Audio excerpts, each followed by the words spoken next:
Welcome to the Football Retro Podcast. The word welcome, I guess, is stretching it a little when you're an Australian in a place like this today.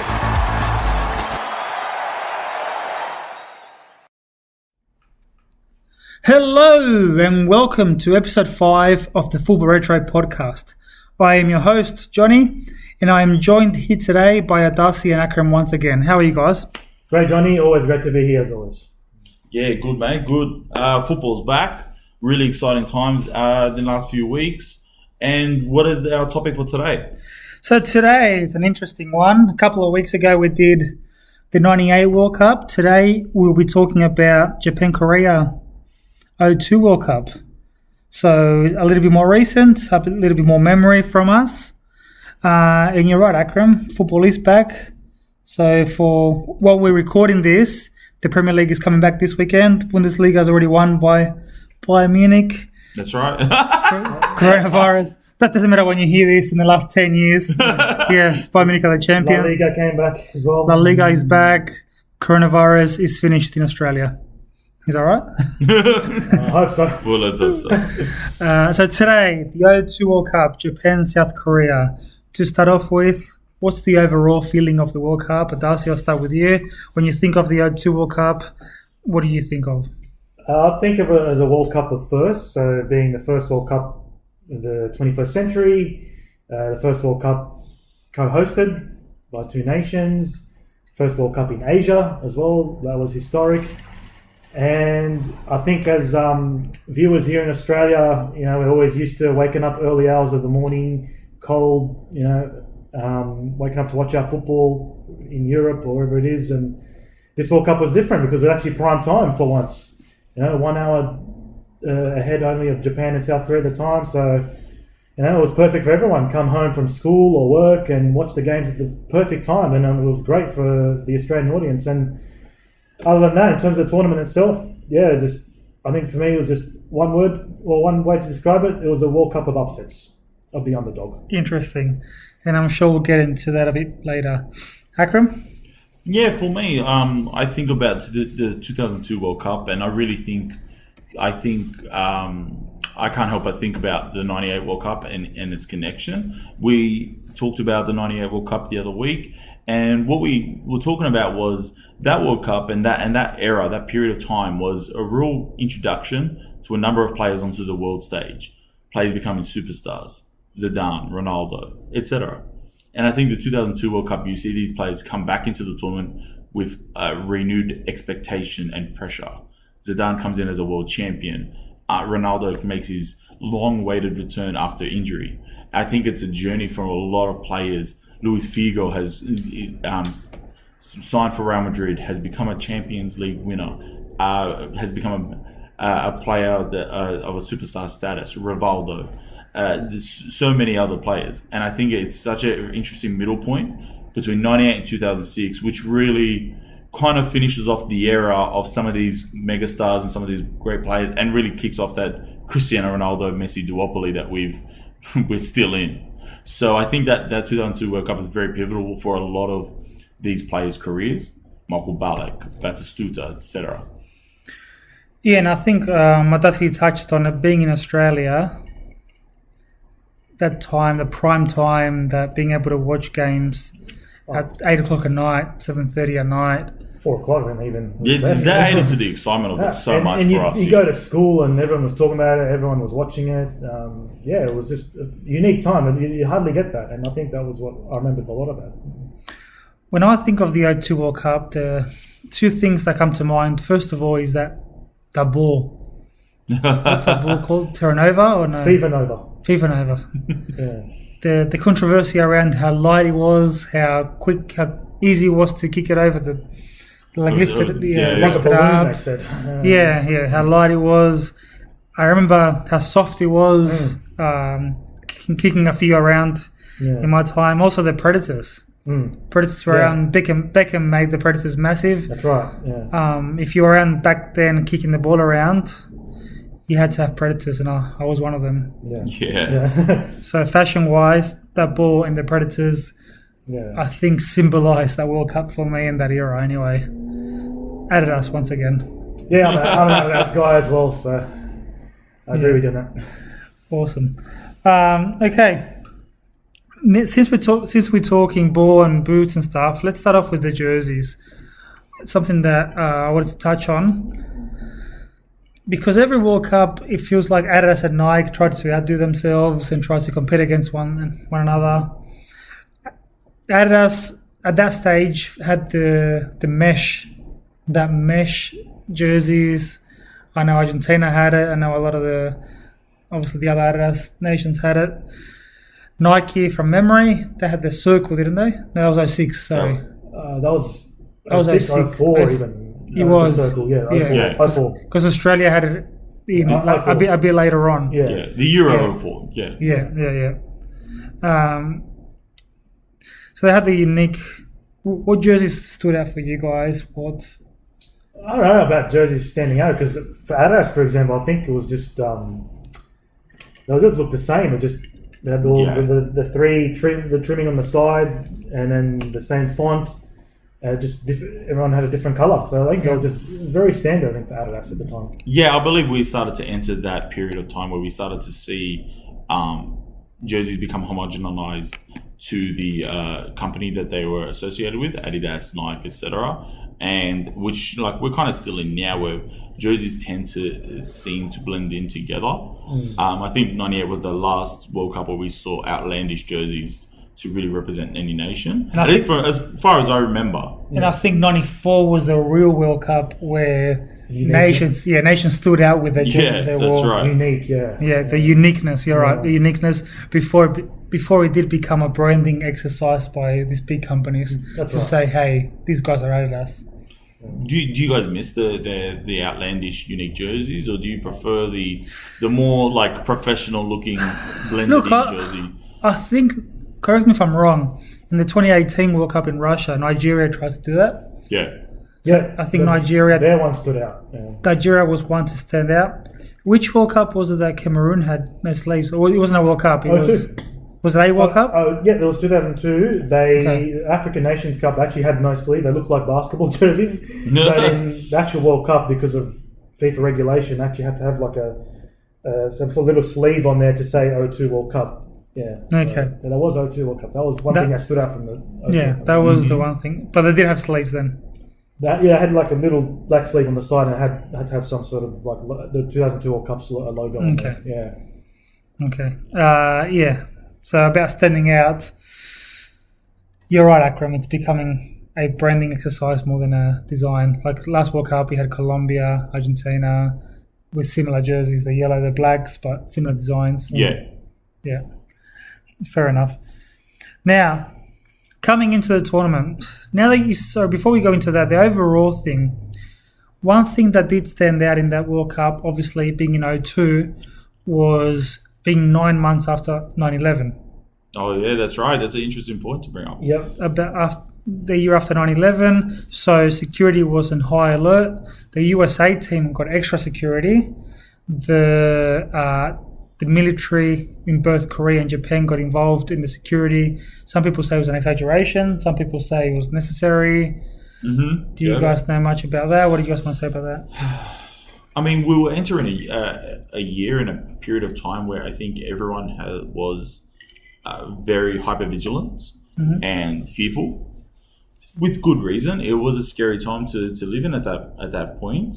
We hadn't started yet the war in Iraq, that hadn't begun, but at the same time, political tensions all around the world were really hot and heavy. Was there not so much an exaggeration, but was there overcompensation from security? Possibly, but when it comes to these kind of global events, I don't think there's anything wrong with being a bit too secure. It definitely played a bit of a role watching and viewing the World Cup as a young person, looking at that kind of World Cup and listening to the media go on about this kind of trend and this kind of perspective. You would sometimes. It did take you out of the game a little bit, slightly, because hey, look, as football fans, you can put anything away and focus on the game. But yeah, like I do look back at it with some kind of trepidation and regret that we couldn't always just enjoy the game for what it was. Look, to me, it was an investment from the nations also because, for example, out of the 20 stadiums that were used during the World Cup, 18 were brand new.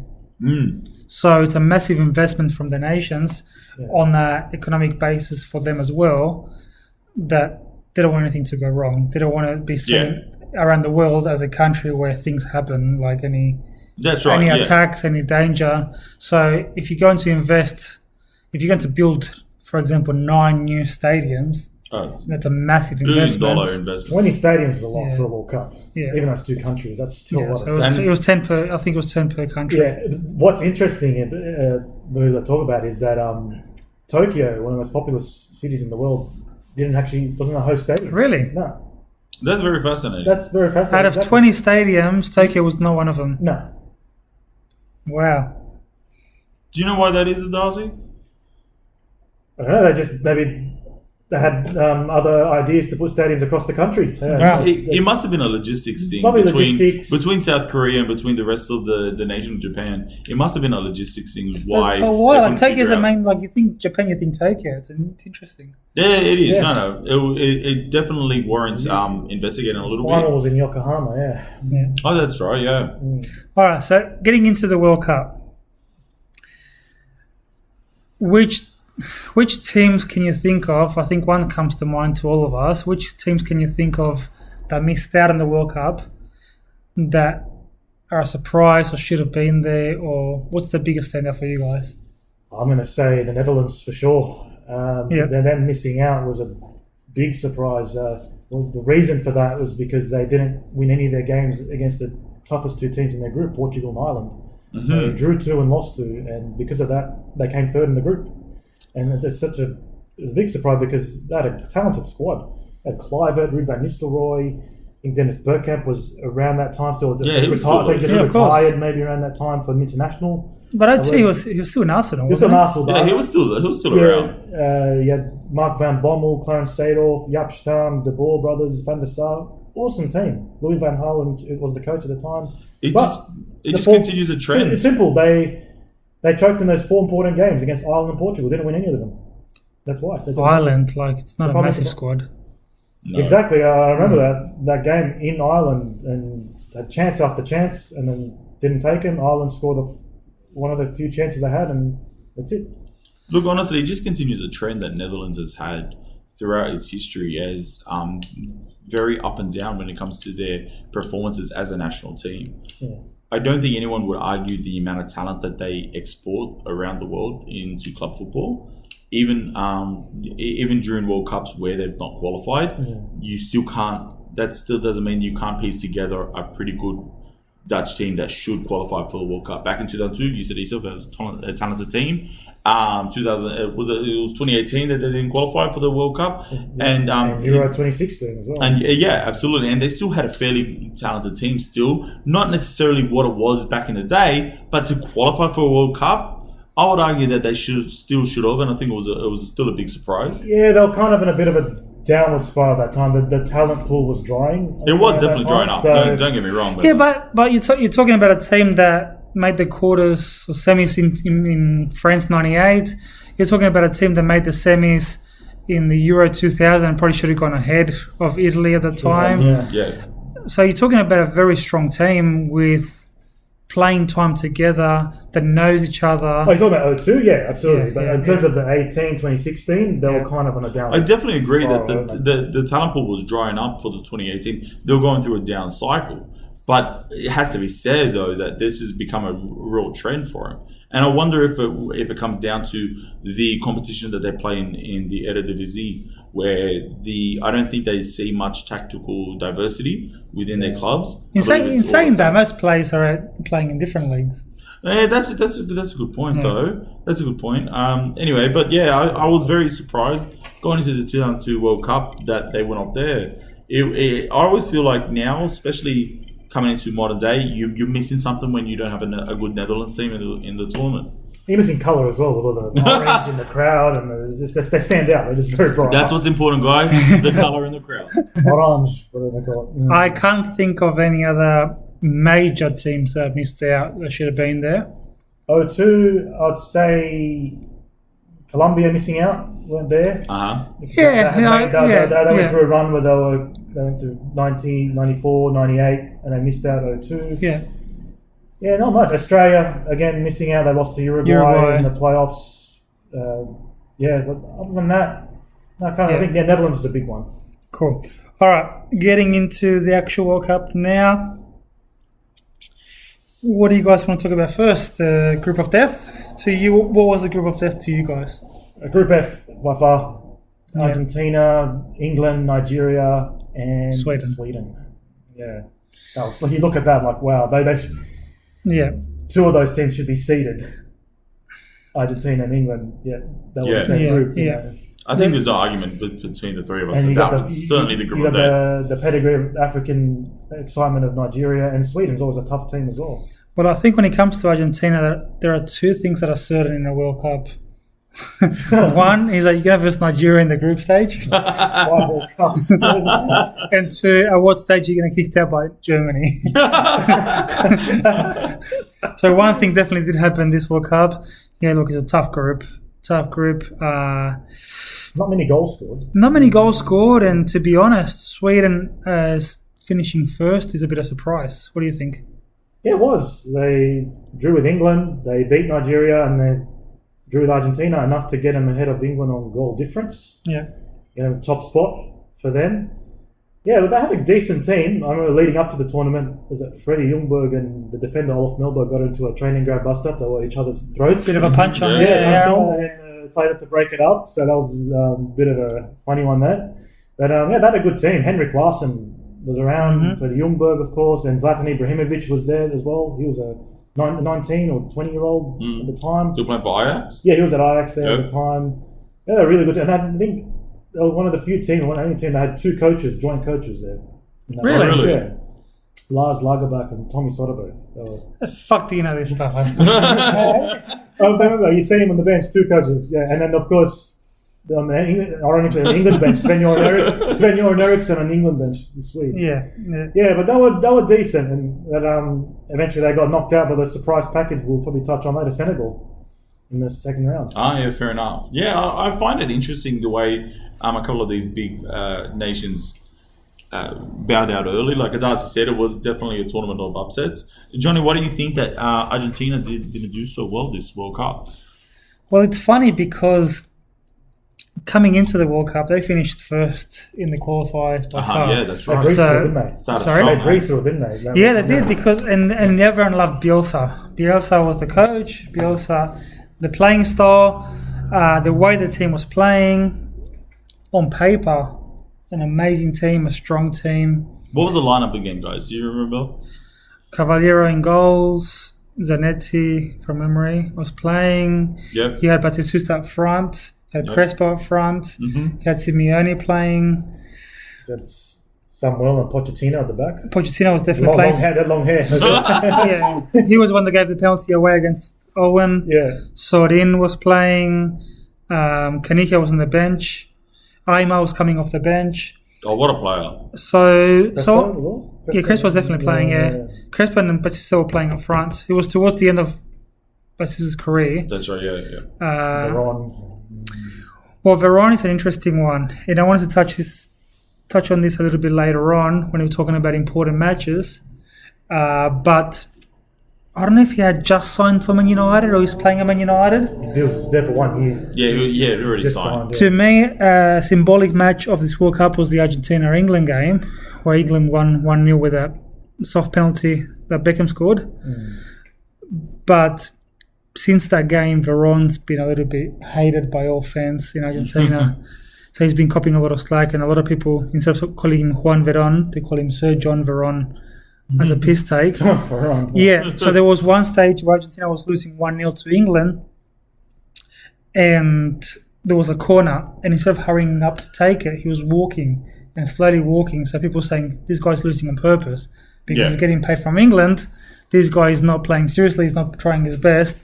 And since that day, for the last almost 20 years now, he's been copying it. So every time you go today to any comment or any post that any newspaper talks about Veron, and every single comment, everyone calling him English.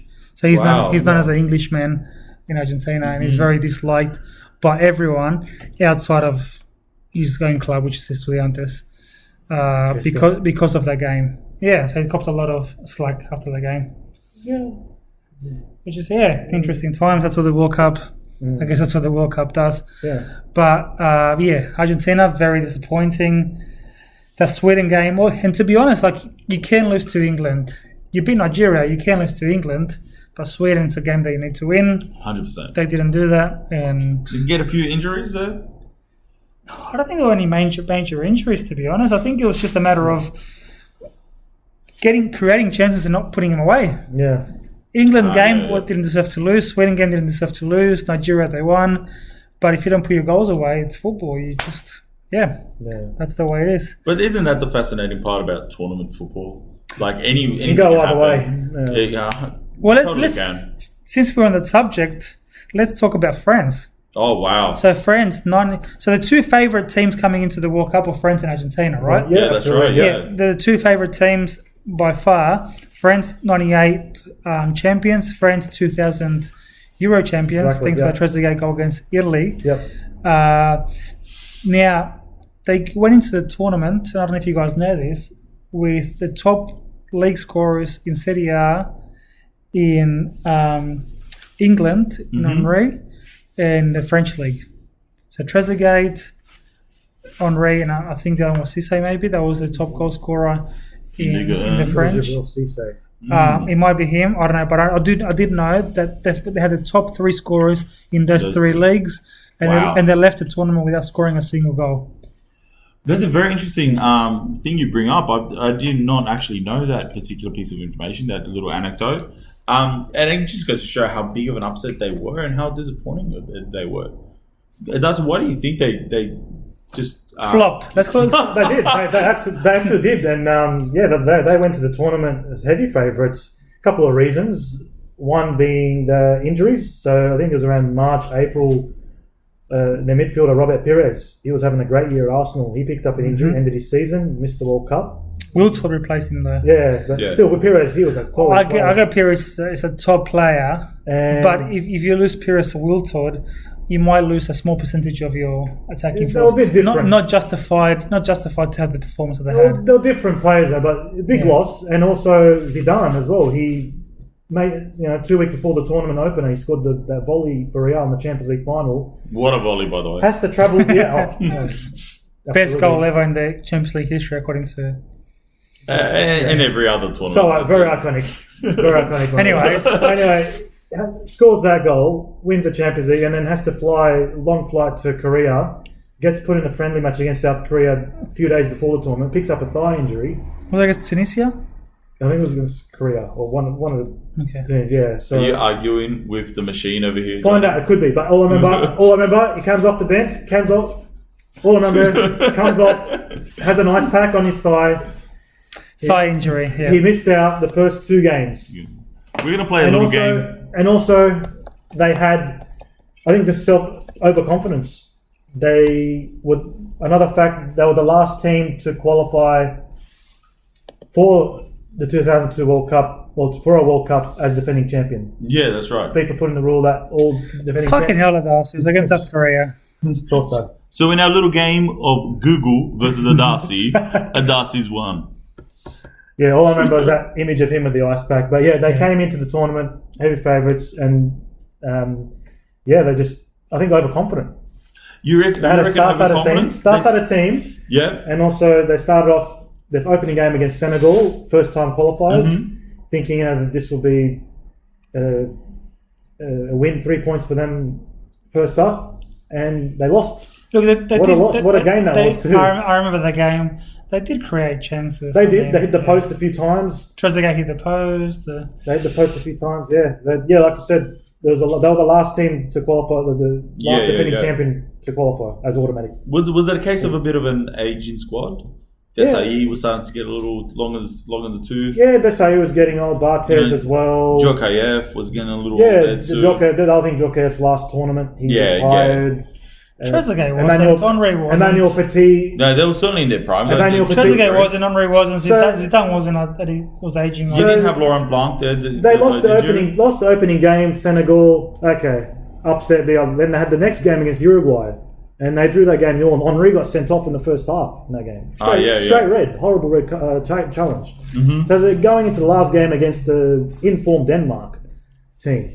That's and right. They had to win, and they hadn't scored a goal yet. And then they had to rush. They did not miss the first 2 games, and they rushed him back for that third game. Yeah, and he wasn't himself. It wasn't, I don't know if you guys watched that game. Oh, 100%. And he was not there. He was not fully fit. No one expected and then they lost them. 2-0. No one expected They them were to just finish. on at the races, and That's right. to go home defending champion, no goals scored. To finish last in the And group. it was a pretty strong Denmark side, right? Yeah, they were very. Yeah, what was some of the top players that were playing for Denmark at that time? Jon Dahl Tomasson, he's got about 4 AC goals. Milan striker? He signed for AC just before during that that's tournament, or just at the end of the season. Yeah, that's right. And Dennis Romadal, Thomas Helbig, but Gravison. if before the tournament started, he told me that Denmark would finish first, Senegal second, Uruguay third, and France fourth. I can say a lot of people's tips would have been wrong that tournament. A lot of people lost their money in that game. In that group so anyway. That was a big wake up call for France, and Roger Lemaire, he had lost his job. In that, I wouldn't expect anything less. And rightly so, yeah. That was, I don't know if you guys know, but that was the worst ever performance by a defending champion in the World Cup history. Wow. Yeah, and we've seen in recent times defending champions getting knocked out in the group stage in recent times. So. That's right, yeah. But they're of all of them, they'll be the worst. France. Yeah. Any other teams that stand out to me? We have to speak about Spain. Spain, I think, were one of the other favourites, not as heavy as Argentina and France, but Spain came in strong. Spain came in with a strong record coming into the league, a strong lineup. Luis Enrique, Raul, a young Casillas that was definitely killing it. Oh, absolutely. Yeah. You tell me, what do you think of Spain? Yeah, one thing about Spain is that they were unlucky. They just had the wrong calls go against them, especially in the quarterfinal. They breezed through the group. Let's say a straightforward group for them. What was the group at that? Slovenia, Paraguay, and South Africa. Well, Paraguay had the great chill of it, so you can't think. Well, he just come back from suspension as well, so yeah. They won. They scored 3 goals in each game, was it? Yep. Yeah, they won all the games, and then the next they got a challenge though in that second round against Ireland. Yeah. They ended 1-1. Ireland missed a penalty as well. I remember. They missed a penalty and they scored a penalty to make it 1-1, and then they went to shootout. Spain. Soft penalty though. Yeah, and then Euro grabbing jerseys and. And then Spain won the shootout. And it's just everyone thinks about Spain's performance. They just think about that quarterfinal loss. Then we'll touch on that. Yeah, we'll touch on that a little bit later. Then you had Italy as well. Italy, coming out of a strong Euro. Italy had a very strong record, as I think like 20-something games undefeated coming into the tournament. A strong lineup: Vieri, Del Piero, Totti. Buffon in goals, which is massive. Yeah, absolutely. Cannavaro, Zambrotta, Nesta, De Gattuso. And speaking of jerseys, that Kappa. Skin tight. That's a Kappa skin tight jersey. Yeah, that's right. Is iconic as well. Yeah. We'll speak about it later in regards to how they left, but their performance overall, how would you rate it? Average. I'd say average. Like they started off, was it 2-0 win over Ecuador? Christian Vieri scored a couple of goals and lost to Croatia. And then they just scraped through to the second round. They were down one in that last game against Mexico. They were down 1-0. Del Piero comes on, scores a header, I think it was. And they found out the score the other game, Ecuador leading against Croatia. And then I remember the last few seconds of that game, the players were just passing the ball around amongst each other because Mexico nearly knew they were going to qualify. Wow, so they finished second because of that. And it meant that they had to play South Korea in that second round, that infamous match Italians probably want to forget. Yeah, nothing went their way. And surprisingly enough, the guy that scored against them, Ahn Jung-hwan, he played in Perugia at the time, and he got sacked. He got sacked from his club because of what he did to the national team. Oh, that's football for you guys. Yeah. All right, since you're on the subject, let's talk about South Korea. Yeah. Now, if we're going to talk about FIFA corruption, I'm sorry. Like, there's a couple of things come to mind. What are you alluding to? The FIFA 90 World Cup final comes to mind. Argentina, Germany final. Yeah, the Korea performance in this cup comes to mind as well. If anyone's watched the Spain Korea game, if anyone's watched the Italy Korea game, it's as much as you hate to think about it, as much as you hate to think that this exists in our game, a little bit of FIFA help seems to come that way. What do you guys think? No, I mean, I definitely think you have a point there, Johnny. Like, when there are questions like that you just sometimes it just seems more reasonable to think the proverbial worst than it does the other way.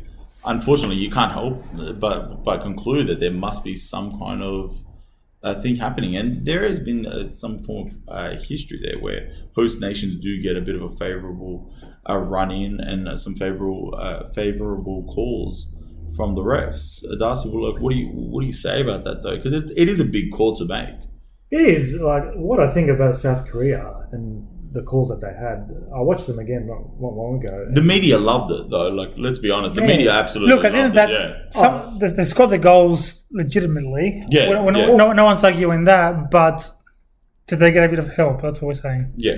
Look, first of all, about South Korea themselves, I think, regardless of the controversy that happened, that was still very competitive. Yeah. Like, the way that Gus Hiddink got that side to prepare was second to none. He really got them playing some very good football and come top of their group, beat Poland, got a draw with USA. They beat Portugal as well, and then they played Italy and South Korea. Yes, they had some favourable calls, and I'll admit that it is kind of saddening in a way that this is a nation that made it to the semi-finals. Yes, they were host nation, and they made the semi-finals of the World Cup. They were one match away from the final. But it is, it's a bit saddening and bittersweet that the way they got there, people will remember that. And it's those calls against Spain in particular, 2 goals like disallowed because they thought the ball crossed the line, on the byline. And you look at it again, it was not out. The cross. The linesman was right there. Like, come on, that was bad. And as much as me personally, it was great to see them do so well for Asian football. Yeah. Given that China and Saudi Arabia finished last and second last in the tournament with no points and no goals. That was good for Asian football. But the way that it's hard to not go past the favourable calls that went their way. You can have mistakes, but consistent mistakes. That was bad. That was bad. 2 of them, not just one but 2. Italy was bad. Spain was bad. I'll say Spain decision were worse. Yeah. Italy was the penalty calls which can go either way. There's always debate whether it was a foul or not. But the ones against Spain really stand out. Yeah, fair enough. Like Johnny said, the goals were legitimate, and Gus is definitely a strong tournament coach. He is, as us Aussies would know. Yes, but anyway, it is one of those things that it's part of the legacy of the 2002 World Cup, isn't it? It is, yeah. And whether they're good, bad, ugly, that is a legacy. Look, Gus spoke about changing the culture a bit within the team, the diet, the mentality. Before he came into the squad, he found it interesting that the fact that the teams hardly celebrated the goals, for example. Yeah. Like, it was an emotionless, he called it an emotionless team in regards to celebrations. And then he was able to instill that culture where after every goal, it was emphasized the whole thing about celebrating. So a small thing like that, you can't take that away from them. Yeah. But in saying that, I think unfortunately it's overshadowed. It's tainted. Yeah. But look, before that World Cup, they'd made like a number of World Cups and they hadn't won a game, and that was they won their first few games in that tournament. So and from there, that's when they actually really became competitive on the world stage. I think that was an important moment for them. So just alluding to the couple of the nations you just mentioned, Adasi, Saudi Arabia. Mm-hmm. You have a bit of an affinity with this nation, do you? I used to live there, and a couple of brothers were born there. And growing up, my brothers supported the national team. And 02 World Cup, the sad thing is for Australian viewers, everyone was that first game against Germany. Everyone was watching that prime time, 9 p.m. How did that work out for you guys? It was a cricket score. It was a cricket score, man. And it's quite funny because leading up to that game, Germany said they were wary of the Saudis because Germany weren't in good form, and Saudi Arabia just beating Uruguay in a friendly and Senegal as well. So they were getting into good form. But then what was also different to previous World Cups is that the Saudis stuck with a local-based coach. Mm-hmm. They used to hiring the quality foreign coach for these tournaments in 94 and 98. 98 I hired Carlos Alberto Pereira, paid him millions of dollars and didn't get him anywhere. But they're just in that habit of hiring highest quality coaches from overseas. But this time they stuck with a local-based coach who got him to the World Cup.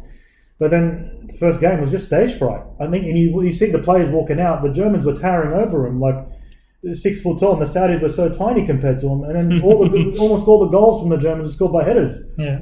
And that's the game that Miroslav Klose announced his name on the world stage. He scored a hat trick. That's right. 4-0 at half time, and then what was the final score? Sorry, they doubled that.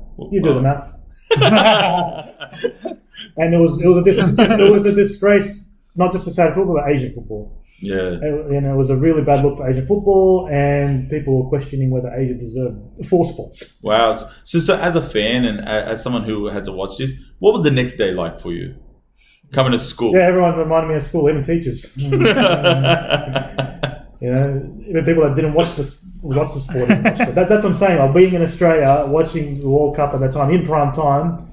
You had everyone, whether they're into football or not into football. So we could all watch it with you. That's it. Yeah. On a Saturday night, 9 p.m. Let's just watch this World Cup. Have the Saudis made a World Cup since then? Yeah, 2. And then the thing is, they improved. The next game is Cameroon. They played really well. They lost 1-0, but they played really well, and they probably deserved to take at least a point from that game. So they did come back strongly, but they went home, no goals and scored, and 12 conceded. They finished last in the whole tournament. Yeah. It was a big wake-up call for them that they had to... You're not an Al Hilal fan, are you? Yeah, I like them. Yeah, they lost the Wanderers. Suck shit. I was going for Wanderers. Anyway, because I'm from Western Sydney. All right. Speaking of Germany. Now, Germany's an interesting one. Before the tournament, not only the Germany press, but the Germany people... I think believe this is one of the weakest squads fielded by the coach. Yeah. And yet they made the final. Fucking Germans. Like every tournament they're dangerous. Every tournament they're strong. There are a couple of factors. One, to me, is the German factor. The whole thing that they're always going to be strong, and having people like Oliver Kahn in the team, Michael Ballack in the team. The pedigree, they're always they have that thing about them. They always have that thing about them that they're going to be dangerous. And second, which definitely does help in tournaments like this, it's having an easier run. Yeah, I'd agree with that. An easy run. So compared to other teams, even Korea to knock out Spain and Italy. Who was in the group, Adasi, for Germany? Saudis, as we were touched on. And Cameroon and Ireland. Not tough, not easy teams, but I'm not saying it's an easy team, but compared to other groups, you'd still expect them to kind of finish first, and they did. And then we have Paraguay in the second round. So you had Paraguay where they beat 1-0. Yeah. You had the US in the quarters. So for our quarterfinal game, if you give me the US, Spain, England, Brazil, even Turkey, I might take the US. Yes. Oh yeah, 100%. So they had US, which is one of the easier squads, only beat them 1-0. And keep in mind that game, US were very dominant. They did. US was a better team. Yeah. US had a penalty not given to them, which should have been a penalty, which was a handball on the line. I don't know if you guys remember, but Oliver Kahn made a save. Then I can't remember who, if it was Ballack or Bierhoff, one of them handballed it on the line. The referee said play on. So they had Oliver Kahn was on fire that day. There was a few near misses. Donovan was on fire as well, but couldn't put the ball in the back of the net. Yeah. So they were very lucky that game. They went on to South Korea, another 1-0. So you're talking about once you're out of the group stage, it's a 1-0, 1-0, 1-0. Look, that's all you need. That's all you need. In saying that, you're versing 3 oppositions where you're not touching the top 5, you're not touching top 6. So a couple of these factors, you still have to win the games. Don't get me wrong, Italy and Spain didn't win against Korea. The Germans did. you still have to win these games, and they did it. But all these factors, it feels like it aligns for the strong German squads. What do you guys think? Well, 100%, Johnny. Like, I think,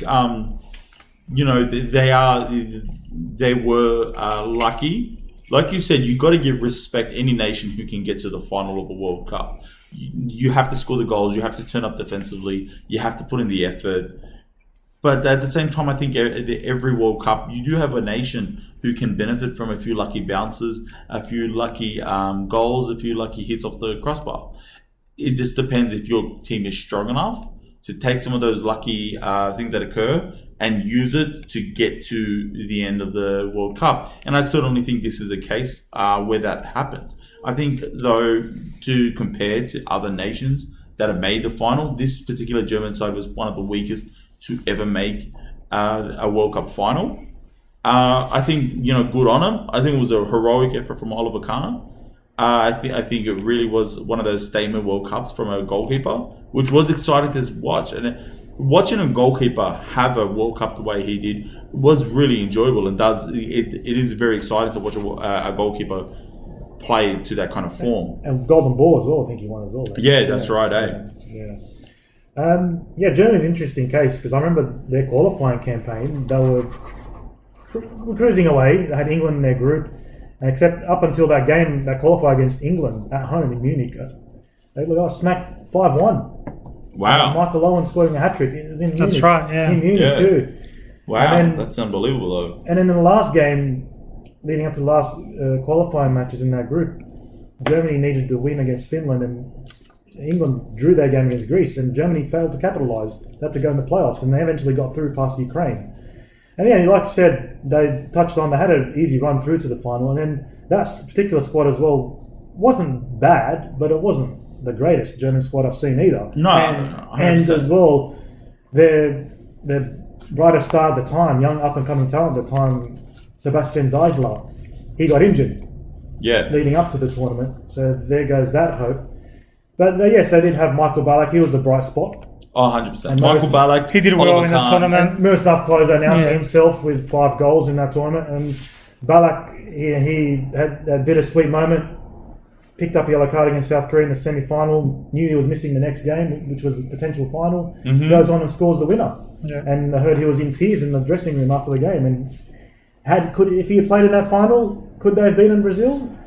I don't know, but we don't know if it would win, but he could have had an influence on the game. You never know. He was a fantastic midfielder. He was, and a midfielder with a habit of scoring goals. And he came off a great year with Bayer Leverkusen as well. Yeah, absolutely. I think it's interesting because I think that World Cup did, however, paper over some cracks that were occurring in the German setup. And I think that, and that comes through into the 2006 World Cup where they don't think they did very well. And those deficiencies showed in Euro 2004 where they got knocked out in the group stage. And, I mean, that actually led to, and if you guys are ever interested, there's a fantastic book by an author named Raphael Honigstein, a book titled Das Reboot. Yes. Which discusses the different way to approach football that the German system developed, which developing a different way for attacking play to be more present within German football, which of course leads them to a very successful 2014 World Cup. Yeah. So I definitely think that performance in 2002 did paper over some cracks. They seemed like a team that was, like you said, against Saudi Arabia, crossing the ball, scoring by headers, a fairly controlled defensive team that relied on moments of brilliance from Ballack and just relying on their system of crossing and efficiency, headers. Efficiency, but very uninspired. Yeah, I would say. There are so many players from that team though that I was just big fans of. Like Michael Ballack was such a player. I would have always loved secretly for him to go to Real Madrid, and then of course he goes off to Chelsea. No one here liked. Bayern. Oh well, of course he goes to Bayern, but eventually he goes to Chelsea. Yeah, absolutely. So there was so many players in that German team that were great. But just the setup, it seemed fairly, uninspired. The way they played football, the way they decided to get results, and you can't argue with those results. They did get to the final. I'd say, look, the 06 team German side was more exciting than that's true. Jürgen Klinsmann took over, and they had some good upcoming players, and they got knocked out in the semi-finals. Stronger lineup.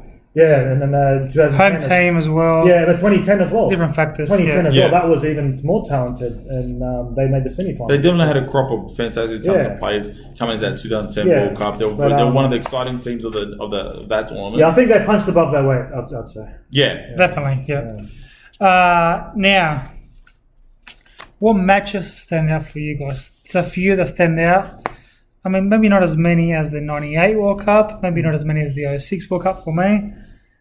England-Argentina, with everything that it means, with Beckham's revenge Yeah. in regards to being sent off in 98 and then scoring the winner in 02 was a standout, definitely. Yeah, a great storyline for David Beckham. Yeah. They really fed into that. You know, and you media know what? drive. And you know what? Though, like, and I was saying today to someone else, Beckham himself is a great marketing brand, Yeah. a great marketing tool. And you look in Korea and you look in Japan, everyone didn't care so much about England as they did about Beckham, about his style. It doesn't matter which hairstyle he was wearing at that time. He's Absolutely. just a great marketing brand. They're like, you have to admire the guy for that on its own. Apart from his football talent, the way that he presents himself and how much it means to the footballing image, if that makes any sense. Absolutely. Yeah. No, it does, and I think it was very helped with his style of football, which was, he had a penchant for scoring free kicks, Yeah. which makes a great highlight.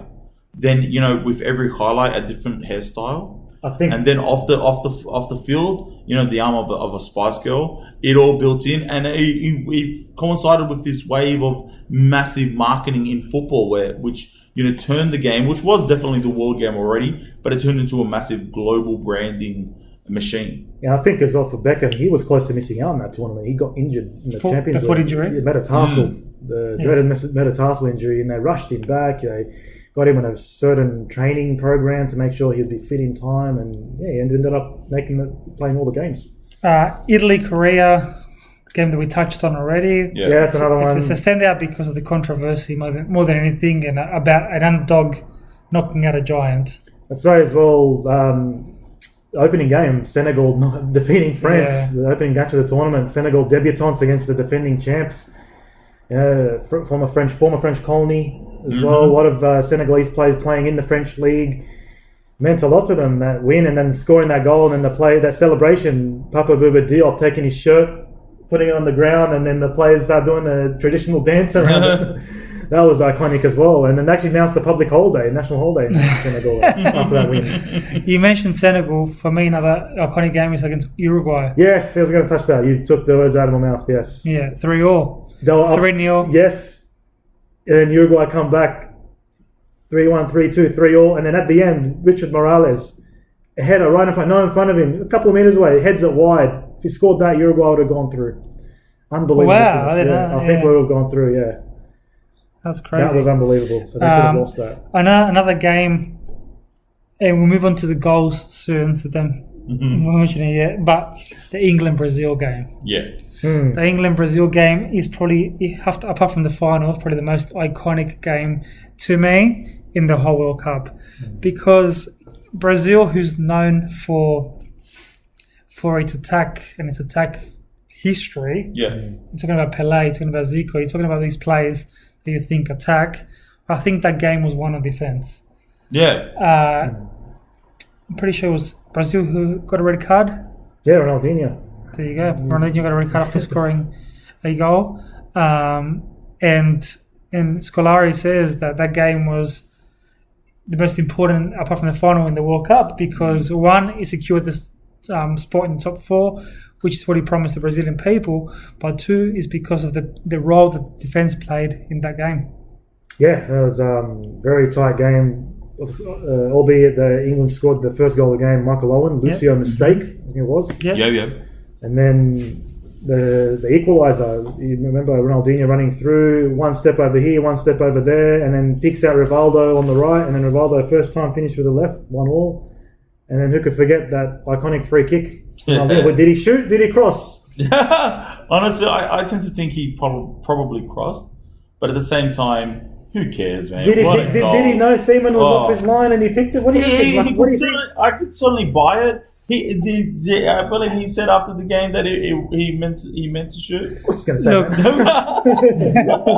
Look, there was We'll say that. an interview where he said, "Look, Cafu kept on telling me Siemens always off his line. Siemens always off his line." And a few minutes before I took that free kick, Cafu told me always look at the keeper because he's always off his line. So when I was taking the free kick, I knew. He goes, the ball went better than what I thought it was. I didn't mean to put it there, but I did know that Siemens was off his line. So make whatever you want. Make whatever you want out of it. Yeah. Like Adasi said, he can bullshit the fuck he wants, but he scored the goal. And to me, moves me on to the next question: is iconic moments or iconic goals in the World Cup. To me, the Ronaldinho one is one of them. Oh, absolutely. I think the thing with the Ronaldinho one, it really introduced him to football, to fans around the world. I don't think there was too many people who knew who Ronaldinho was before the World Cup, besides, the hardcore fans. And I just think he became one of those fantastic, great players, one of the greatest showmen football ever produced. And I think this was the start of that story. Guys? Yeah, to me, the Ronaldinho's goal is probably the most iconic goal in the whole World Cup. Yeah. Out of memory, is the one that stands out the most. Absolutely, yeah. And I mean, like the goals that scored in the final, while good goals to be sure, were nothing too fantastic or creative. I also pick out Rivaldo's goal against Belgium in the second round. The one he back to goal, chest set, turns around, left foot volley, bang into the back of the net, past the goalkeeper. That was a great goal. But not everyone will remember that. Yeah, whereas the Ronaldinho goal, you ask anyone, and I think most people remember that one. Can I ask, just touching on that, you have Ronaldo, R9, and this was really like his World Cup to win. This was, the pressure was on him. You have the introduction of Ronaldinho, that goal that he scores against England. Does Rivaldo's contribution to this World Cup get lost a little? Yeah, I'd say he scored 5 goals, but I think when everyone talks about 2002 World Cup, about Rivaldo, they refer back to the Turkey match in the group stage. But that was my that was my other moment. To me, the two main moments in the whole World Cup that you remember. When you think of the World Cup, you think of those two moments: the Ronaldinho goal and Rivaldo grabbing his face when he got hit in the leg with the. Going back and watching that again and again, you never get tired of seeing. And the guy got a red card for it. And Turkey were hard done by in that game. They were up 1-0 and they lost 2-1. Or Rivaldo said, he goes, "I didn't mean for the guy to get sent off." It is what it is. Yeah. I mean, it is what it is. And they just gave him a fine, which is pocket change for him. Yeah, of course. And look, like I said, those two moments.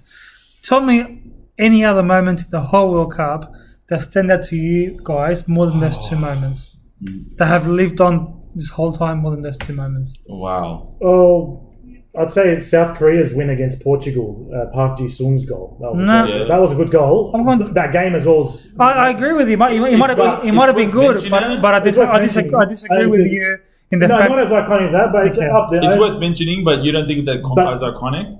I think that one other moment that doesn't actually take place exactly on the football field, but I think the lineup for the national anthem of the final and Ronaldo debuting that incredible haircut, I think was a bit of a moment. I think in the semi-final. Semi-final was it? Turkey, Sorry, my apologies, but and I think that was a moment that everyone remembered very, very fondly. Yeah, and he goes, a lot of mums weren't happy with him because a lot of kids wanted to do that haircut. Yeah, that's right. And I think that was definitely a moment that I remember very, very well. Was that haircut? And I think a lot of people remember that World Cup because of that. But I do agree with Johnny that you definitely think about those two other moments, that the Ronaldinho goal and the Rivaldo. You mentioned the Rivaldo as not probably getting the credit he deserves. Yeah. I wanted to ask about what players stand out in this World Cup. There's a handful. I think the 3 R's. Yeah. Definitely. And I disagree with you that he might not get as much credit. Really? Yeah. Because you think the World Cup, yes, Ronaldo scored in the final, Ronaldo scored both goals, but the first goal was thanks to Rivaldo. Yeah. If not, stole the ball. Was it an Oliver Kahn fumble? Yeah. Yeah. He stole the ball off Didi Hama in midfield and then took the shot and calm fumbled. What memory? Well, this guy. What minute was it? So second half sometimes I can't get that. Okay. Sorry. What colour was his shoelaces? Too much. Too far. Are we going to play the Adasi memory game Yeah, soon? Because I'm really looking forward to that. That's at the end of the episode. We'll call it a Adasi challenge. The Adasi challenge. Yeah, Adasi Got a challenge. time limit on that. But the thing is, Johnny, when you say that he does get the credit, like he certainly does get remembered as one of the three R's Influential, and definitely influential. But you never really think of his name as being one of the most influential players from the early 2000 period. Not exactly just the World Cup, but sometimes I do think his contribution to football tends to get a little overlooked. Ronaldinho, came on and No, you're talking overall. I'm talking this World Cup though. He did have an impact. Ronaldinho, to me, this World Cup, Rivaldo was more than Ronaldinho. Ronaldinho came onto the world stage towards the Barcelona era, which was after this World Cup. Yeah. To me, Rivaldo was the more influential player, and I think he's remembered in this World Cup. Ronaldinho, apart from the goal against England, he's not remembered too much for doing much else. Yeah, he did set up the first goal, like you said, against England. But overall, I think Rivaldo is remembered as a much bigger player in this World Cup than Ronaldinho is. I think he was clutch. I've heard, like mentioned, the goal against Belgium as well. That was a good moment as well. Other players, Oliver Kahn, we spoke about. He was influential getting Germany to World Cup. Heroic effort. Michael Ballack, we spoke about. Yep. What other players come to mind? Korea's An Jung-hwan, who was playing An Jung-hwan, played for South Perugia in Italy at the time. Scored that goal against Italy, the golden goal as well. And then, as I mentioned before, the story, he got sacked from his club. The Turkish players as well. Hakan Şükür scoring the fastest goal in World Cup history in the third and fourth playoff. Turkey had a good team overall. I think they'll be remembered, coming third. As well. Big achievement for them. It was, and they're unlucky. They lost 1-0 to Brazil in that semi-final. The Ronaldo toe bash. Toe poke. Yeah. Yeah. The keeper got a hand to it. The guy looks like from the mummy. Landon Donovan, the USA. You know what I'm talking about? Yeah. You know what I'm talking about? Of course. The guy from the mummy. What's his name? The keeper for Turkey? Rushdu. Yeah. The guy with the paint, face paint. Yeah. Brendan Fraser's mate. That was a good movie, man. Go on. Landon Donovan from USA had a good tournament. Yeah. One team I touched on was Portugal. They were one of the favourites too. Figo, like I mentioned. Figo, Rui Costa, Yeah. Paoletta. They had a great team leading into that tournament. That was their first World Cup they'd qualified for a while, but they had a good pool of players at their disposal. But what screwed them over was the first game against USA. They lost 3-2. They were down 3-0 by half time. And then they beat Poland the next game, 4-0. And then they lost to South Korea, which they had a red card as well, Joao Pinto with a straight red. And some people say that was controversial. So again, another South Korea moment with controversy. No, fair enough. I just kind of I just want to touch on when you mentioned that USA won. Where do you place this USA team in terms of World Cups? It's a real successful side for the USA. They were They were strong. They were efficient in the way they were playing. They were very quick on the counter. I used to watch some of the games. A lot of the goals were on the counter. That win against Portugal really gave a lot of confidence to them. They ended up finishing second in the group because of that loss to Poland, and then they played Mexico in the second round. So it was a good North American derby in that second round. They won 2-0 that one, and then they were unlucky against Germany in the quarterfinals. So, like as Johnny mentioned, it was that the penalty not given because of handball on the line. It wasn't given at all. Yeah. So if that went their way, they would have played South Korea in the semi. Well, I ask you this, Ag. Can you imagine that? South Korea or United States in the final. That would be crazy. That would be crazy. I ask you this, like you asked about what do you rate this US team in history?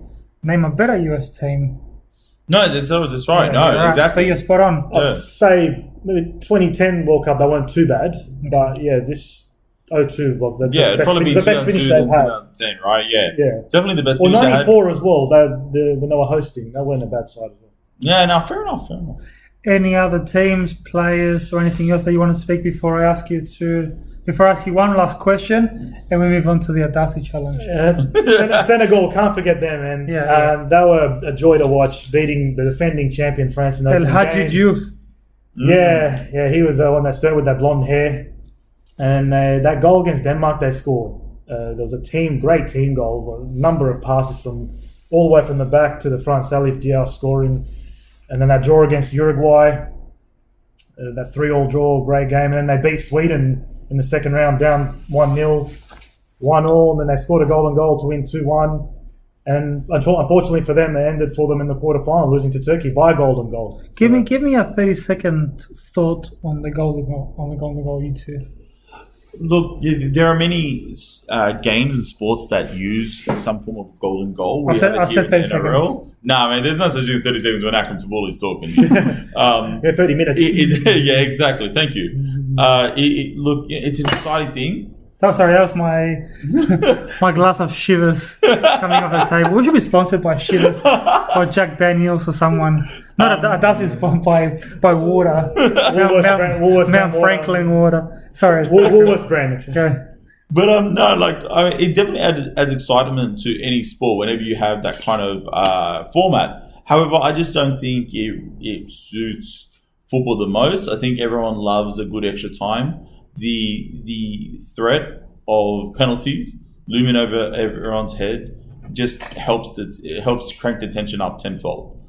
Yeah, golden goal. It's fun because first whoever scores wins. That's the fun of it. But sometimes you see matches going into extra time, and first few minutes of extra time, a silly own goal or silly goal ends the game. And then that's it. It's over. There goes the excitement of the rest of the game. So it had its time, and there was a couple of World Cups where I think it was 98 and 02. I think overall there was 4 golden goals that were scored. Yeah, 1 in 98 and I think 3 in. Was it 198? The Laurent Blanc. Yeah, and then against 3 Paraguay against Chile. Yep, spot on. Greatest goalkeeper of all time. Yes, yep. spot on. The only reason Johnny remembers that particular stuff. And 3 in the 02 World Cup, 3 golden goal moments. No, so had its time. When was the silver goal? That was after 02. It was Euro 2004. Happened once. Silver goal? Happened once. Euro 2004 happened once. Yeah. And they canned it because it was pointless. Yeah. So, it was a very poor idea. So it's like whoever's leading after the first extra time wins. Yeah. So if someone scored a goal in the first, pretty much, if anyone scored a goal in the first half of extra time, and you're still leading. Yeah, in the half time you're leading. You finish the game, the game's right? finished. Yeah, so they canned it after a few years. That was a bad idea. Yeah. Other sports do similar formats. Like the NFL has a very kind of funny format with their extra time. Yeah. Very similar. Whereas, like, if you score in that first possession, you've won it. Yeah. However, the defense gets a chance to score it back, right? Yeah. But it's a different game. Yeah, like, football is a game of NFL and NRL to do like you said. I don't know about NFL, but NRL do a golden point scenario as well. It's a game about field position. Exactly. It's about so it's a completely different sport and you can't compare. All right.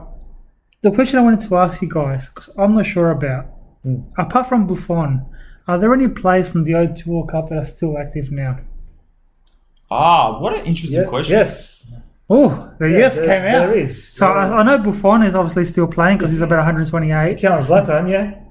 Zlatan Ibrahimovic. Yeah. He was young. He was like. Why wouldn't you? He was about 20 years old when the. So Zlatan was definitely in the World Cup, and he's definitely. He wasn't starting. Where is he playing now? He's playing by AC Milan, right? No, AC. Yeah, back at. He's back at AC. AC, but he's injured now, so he's out for a while. Cool.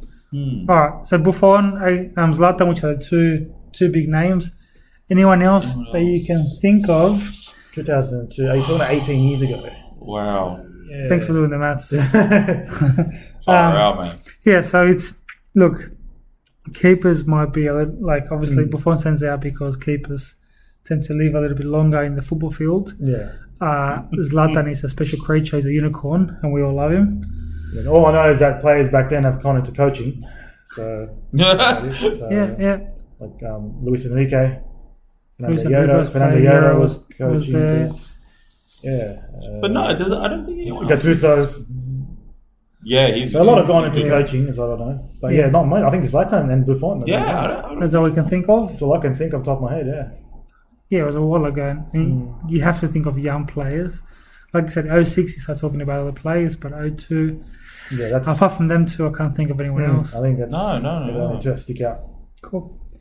All right, let's finish the day off with a bit of an Adasi challenge. Here we go. What do you think, Akram? Can I trick him? Here we go. Honestly, like, I'm tempted to think if we ever do a 2006 World Cup, then I think you can. I just think that this 2008, 2002 World Cups, this is his era, man. This is his form. I don't think you can. All right. Russia against Tunisia. Most boring game probably In the history. It wasn't that exciting, that game. 2-0 Russia. How do you know that stuff? I watched it. It was prime time after school. Come on. We all watched it. We just didn't think we had to remember it 20 years later. Tunisia against Belgium. 1-1. Why? Why? Tunisia actually played well that game. He's not asking why about the result. Why do you remember it? Because I watched it. Slovenia against South Africa. Oh, that was a boring game too. 1-0 South Africa. Fuck. I remember I was the coach of Slovenia getting sent off. And Yeah, you know what annoys me more about you getting the result right is the commentary afterwards. is like I remember. I get annoyed about him getting the result right. Yeah, it's like anyone It's could the details afterwards. It's like you remember the number, okay, yeah. but why are you adding actually the extra detail? There was a throw in the 57th minute that it was a foul throw in, so he had to retake it. Like, fuck you, Adasi. Do you remember every time that like a streaker ran through the field? Like, is that something you remember too? No, of course not. But I don't think there was any of that anyway. Denmark, Senegal. 1-1. Cool. China, Costa Rica. I don't think anyone's watched this game. I don't think anyone knows apart from the Chinese and the Costa Ricans. I don't even think they watched it. Yeah, I You're think- going to kill me for this. 2-0 Costa Rica. It was after school. I remember it was like, do I have to watch this game or not? And I'm like, oh, it's nothing on. Nothing, What did you have no for after- assi- what did you no have- assignments, no homework. I'm like, all right, I'll put it on. What did you have for afternoon tea that day? Something. Manouche. Probably. Some hummus, bro. All right. That's it. This is too easy. Turkey, China. Was it 3-0 Turkey? He hesitated, Yes. but he got it right. I'll take that 3-0 small Turkey. victory though. That's not a victory. He got it right. But he hesitated. Okay. You mentioned this group already. Poland, US. Poland, USA. Is it 3-1 Poland? Are you asking me or are you telling me? It was, wasn't it? I don't know. You tell me. Is it? The answer's right in front of you. No, come on, No. come on, no. Yeah, it is. Okay, 3-1. You're right, motherfucker. Oh, All right, I'm going to ask about the Saudi Arabia game because you remember. Cameroon, Ireland. 1-1. I remember, like I said, I watched almost every game of that tournament. Germany, Saudi Arabia. I just wanted to ask that one again. No comment. No comment. Nigeria against Sweden. It was 2-1 Sweden. Oh Was boy. it 2-1? Yeah. And that's an iconic one of that Nigerian player scored. He did like 10 somersaults with his celebration. Okay, here's a trick question. Here we go. Let's see if we can get this. Akram, I reckon I can trick him here. Yeah. What was the penalty shootout score? You might get me here. If you get this right, We're leaving. I'm going to be so angry. We're going to just end the podcast right here. What was the penalty shootout score between Ireland and Spain? Oh, Surely you get this wrong. I probably will. So before that, what was the full-time score? 1-1. Good. What's the penalty shootout score? Spain 1 and Yeah. Spain 4. Yeah? What? Is it Spain 4? I don't know. You tell me. Tell me the best score. Okay, just tell me, is it Spain? No. No. You tell me the best scores out to you. No, actually, no, it was 5-3. 5-3? 5 because I think Spain didn't miss a penalty. Lock it in, Eddie. Yeah, lock it in. I'm taking a Are you risk. sure? Yes. Okay. We got him, Akram. Oh yeah, are you serious? Spain won 3-2. 3-2. Ah. They lost 5-3 to South Korea in the shootout. Though. You suck. They did this 5-3 to South Korea. Why'd you make me angry? I go on ever, you still made me angry. And Joaquin missing a penalty. That's All right, I don't want details. On that note, guys, I hope you enjoyed the O2 World Cup summary. We're back next time for some more commentary and making me angry. Have a good night. Enjoy your time.